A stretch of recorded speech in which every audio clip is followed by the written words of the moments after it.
Sérieusement, j'ai l'impression de lire que des trucs de détraqués. C'est l'histoire de deux hommes, Garay et Michio. Et pour vous la faire en bref, il y a 15 ans, Garay, qui était encore adolescent à l'époque, est allé en vacances dans une île du Japon.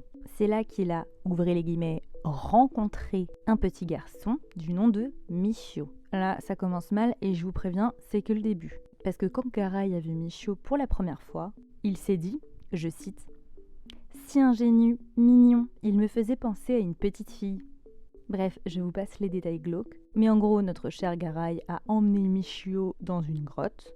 Pour y faire quoi, je vous laisse deviner. Et tout ce qu'il faut retenir, c'est qu'après avoir fait ces horribles affaires, il est sorti de la grotte avec le petit Michio. Et que c'est à ce moment-là qu'ils ont eu le choc de se rendre compte que tout le monde dans l'île était mort. Pour vous la faire en bref, ce qui s'est passé, c'est que pendant que Garay et Michio étaient dans la grotte, un gaz mortel avait été accidentellement balancé d'un avion par le gouvernement japonais, tuant tout le monde à part eux, vu qu'ils étaient planqués dans la grotte. Oups, la boulette. Cela dit, une fois sorti de la grotte, Michio a quand même inhalé pas mal de gaz, et vu qu'il était encore petit, ça a eu de grosses conséquences sur son cerveau, et ça lui a notamment enlevé la capacité à ressentir des émotions, comme la compassion. Après ces découvertes, les deux se sont enfuis de l'île, ils ont grandi. Garay a décidé de devenir prêtre parce qu'il culpabilisait de ce qu'il avait fait à Michio. Et Michio, lui, est devenu un tueur en série complètement atroce. Et pour couronner le tout, les deux ont continué à entretenir une relation homosexuelle chelou.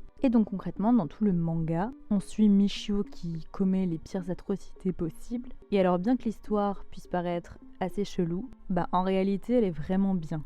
C'est vrai qu'à première vue, les personnages sont pas forcément très attachants, même détestables à vrai dire, mais je trouve qu'à la lecture, on se demande trop où ça va finir, enfin comment surtout, et la seule chose que je peux vous dire, c'est mal. Abonne-toi pour plus d'histoires.